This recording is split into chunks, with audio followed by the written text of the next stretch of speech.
Yeah, so, someone thought this was a good idea. Um, so once upon a time there was a hex. Okay, what am I? What is it? AB.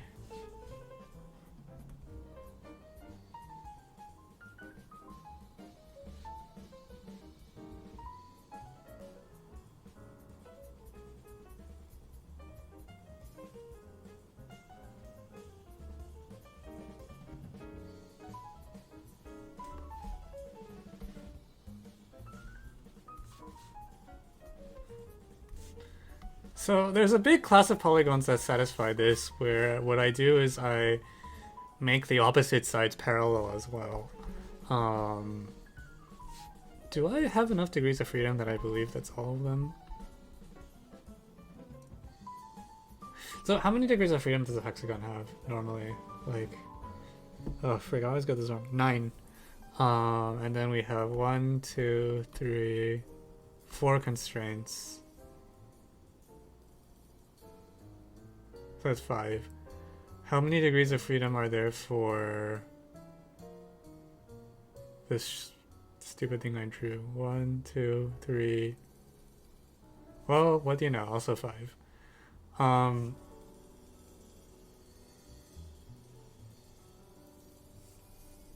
Was this on a mob test? I mean, maybe?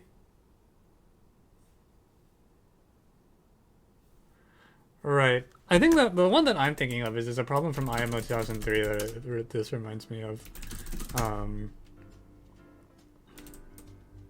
But yeah, I think the point is like angle condition and the length condition.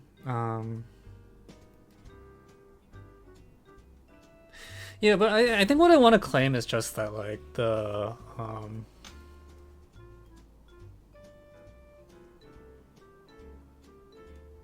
like I think the only hexagons like so the number of degrees of freedom from the problem statement is 9 minus 4 equals 5. And then I've also described a class of hexagons where I just make all the opposite sides parallel so that it closes up. And then the angle condition is automatically true. So such a hexagon is uniquely determined by ABCD. And there's also 5 degrees of freedom. So really, I think what I should be doing is just like, okay, why don't I just start with ABCD? And then, you know, there's kind of this, like I want the opposite sides to be parallel so it closes up, and then there's one more angle condition.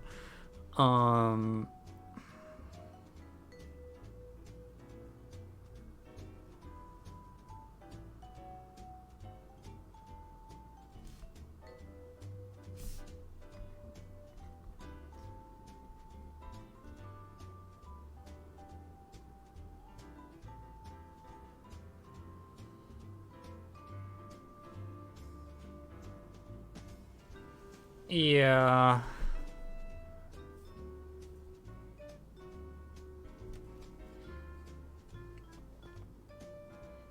Can you make a problem request now?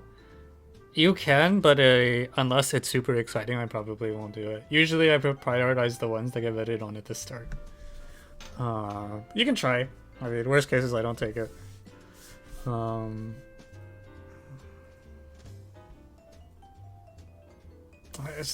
I really don't want to think about this angle condition.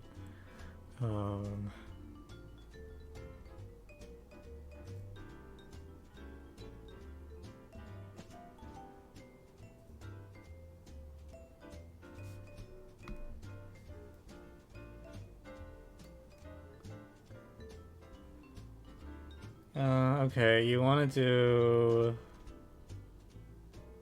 I mean, we can do that. That's the thing we can do. B minus A over F minus A.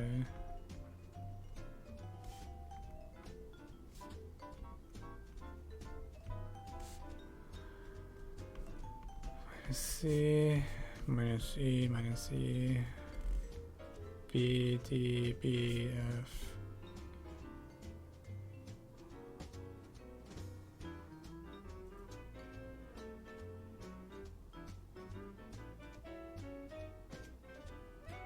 Right. So anyways, these have the same magnitude, but I don't... The way they're paired isn't good for me anyways. C minus B, D minus C was equal to what? Whatever the heck it is for B. See, I'm not bashing, I'm just gonna move these things in a moment.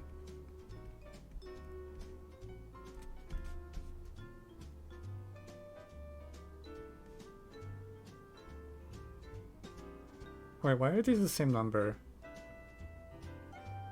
Hang on. Oh, no, the things I want are on the left hand. Right, so the point is that this argument... Well, okay, sorry, I don't even... Like, the point is that this thing is a complex number whose norm is 1 and the angles... I mean, we know what these should add up to, right? So in a hexagon, what's the sum of the angles in a hexagon? Like 4 pi? So this is supposed to be some positive real number. But I can also regroup it so that it's like this thing. So it's the net effect is that the it boils down to saying that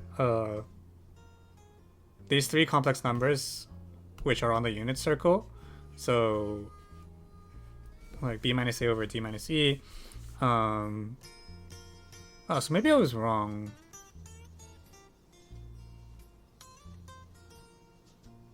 Can I like B minus A, D minus E? This is like some unit complex number, right? So there's like 3 unit complex numbers, or whatever you call them. There's 3 unit vectors, and then their product is in R plus.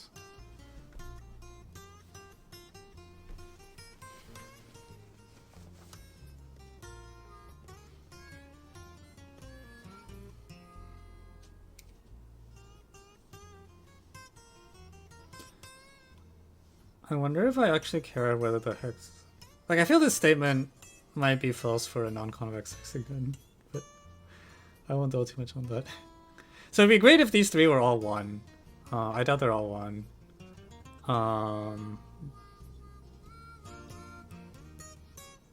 But...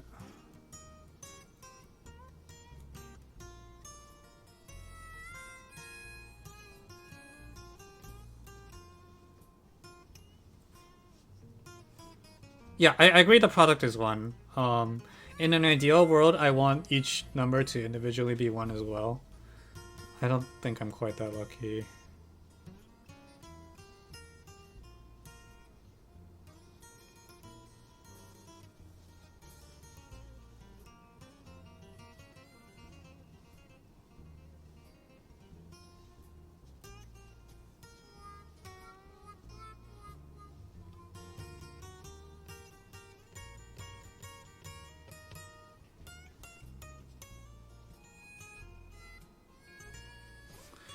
I wonder if I can do like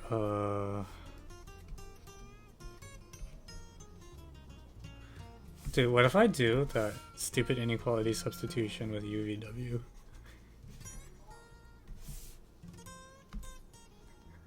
Does anything happen if I do that? I don't think it's good.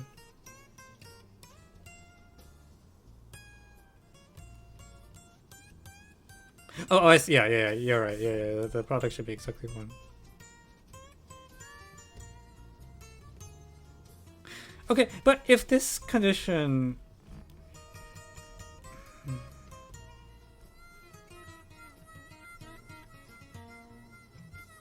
Like, I feel... Okay, but... Like, also because I think that this should force each of the numbers to individually be either 1 or something close to it. Like, this is information, because it's actually like each of these individual things is 1.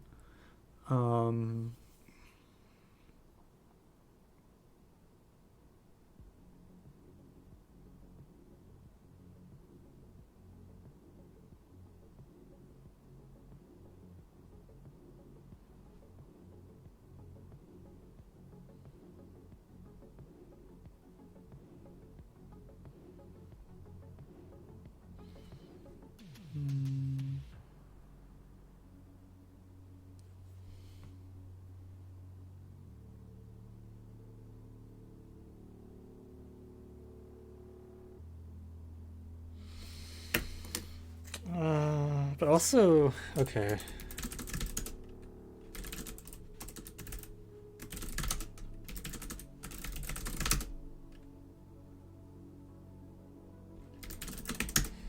This is what?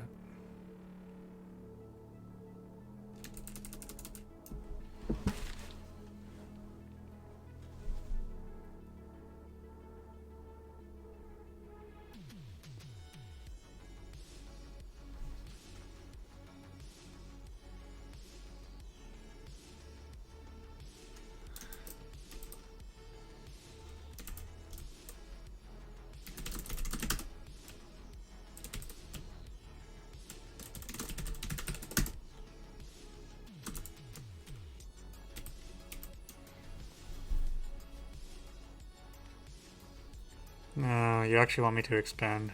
I agree, sometimes cancel.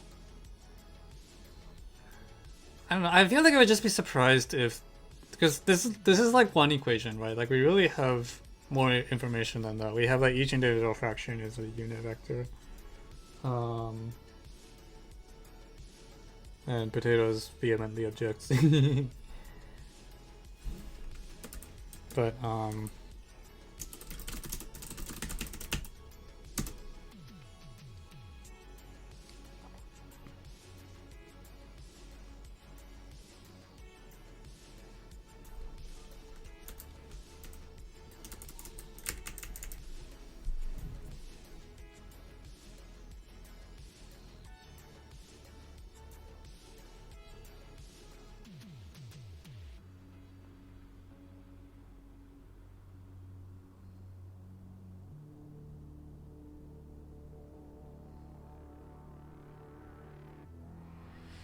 yeah, I want to run the same argument that I ran in like Usamo, like if A, B, and D, E were not if all these things were not parallel, um, there's like a phantom hexagon argument that that I read in Usamo 2011 a long time ago, where if let's say we define X as like AB plus DE or ED or whatever. Or let's say like in the, I don't know how to write this. And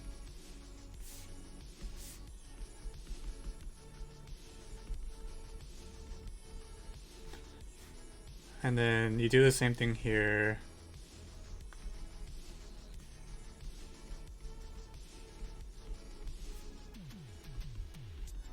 So what happens is in the given hexagon, the problem condition comes down to saying that AB times X plus BC times Y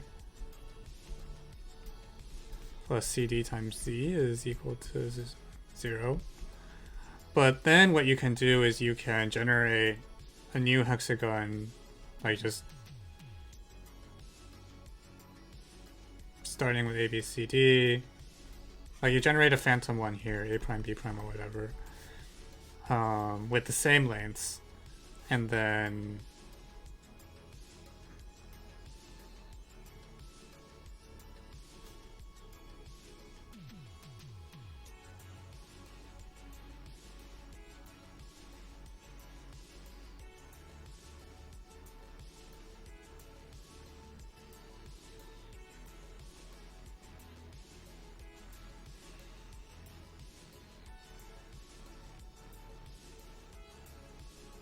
hang on, I don't.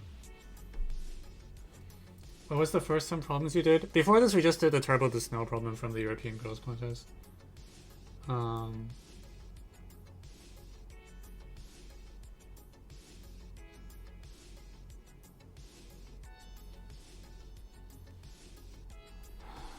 does this argument go?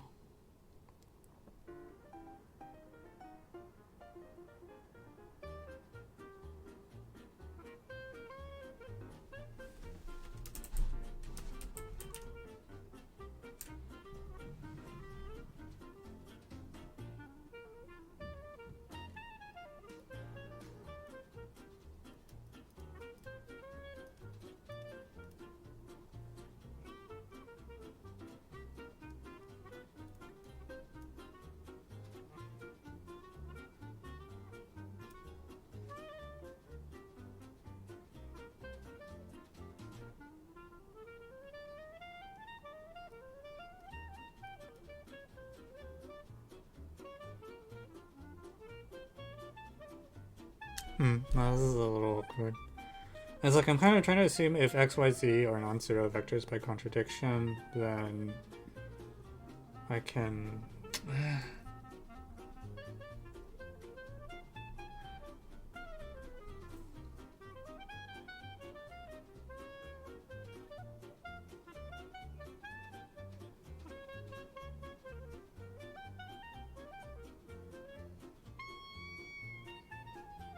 I feel like I'm not fixing the right thing, so... Like, okay... Like, I should just fix A, B, B, C, and C, D, right? And then try to argue there's only one way to put in A, F, F, E, E, D. Because you know they're congruent, and there's like these two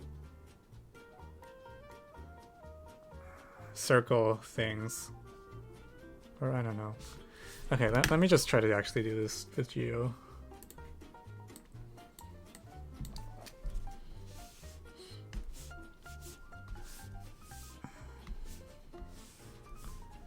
So here A, B, B, C, C, D, right?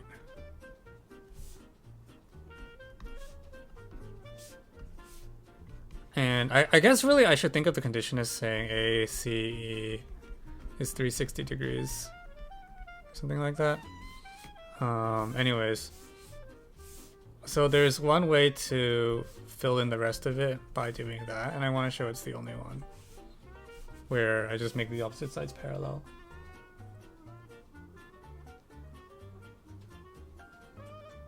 A 2-year-old could solve this problem if given it in a specific context. What?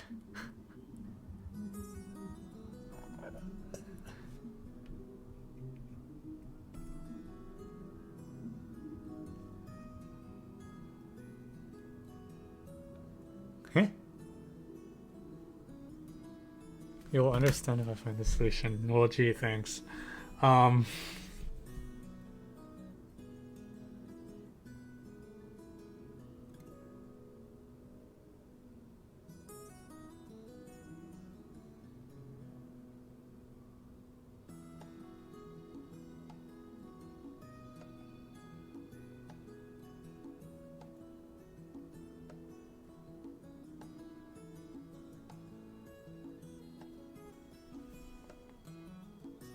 A monkey given a knife could also solve this problem.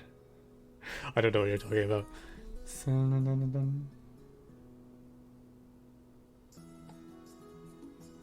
Smaller BAF decreases DF, but larger DEF increases.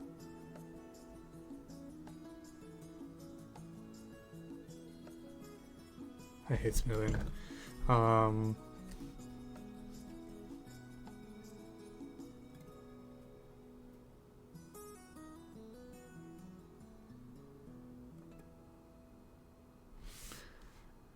So you're saying that if I decrease this angle, then this line segment decreases, so the angle goes, yeah, monotonic.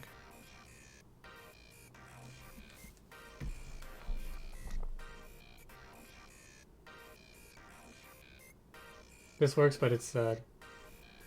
No,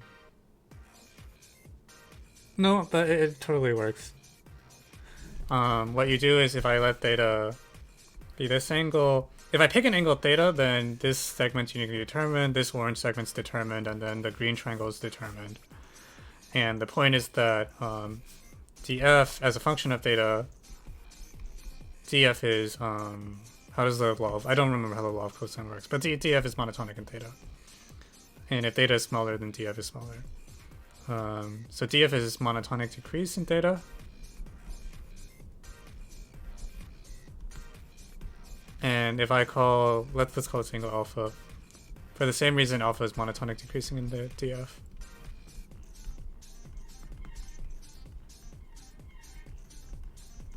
So alpha, the function, the implicit function mapping of alpha theta to alpha is monotonic, and then that's okay. Oh right, sorry, I moved the problem statement. So my claim that all the hexagons are of this shape is correct, and once you have this, the area is just kind of there as a, I don't know, for some reason.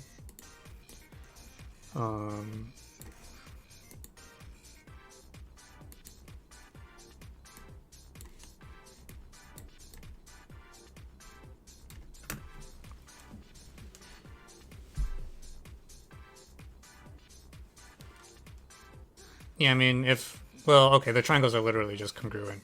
Like, forget areas, like, they're literally the same triangle. This works, but it's sad. Okay. I mean, yeah.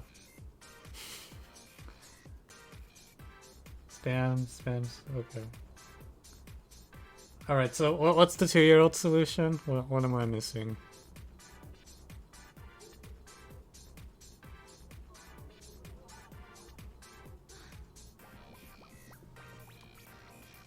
Cut it into pieces.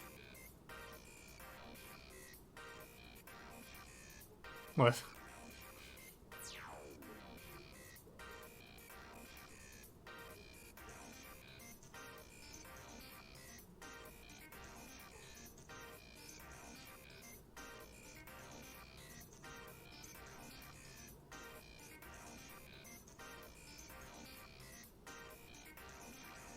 So, the thing with the vectors with A, B, and D, E?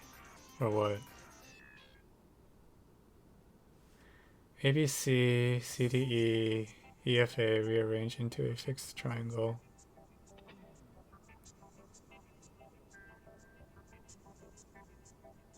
Oh, I understand.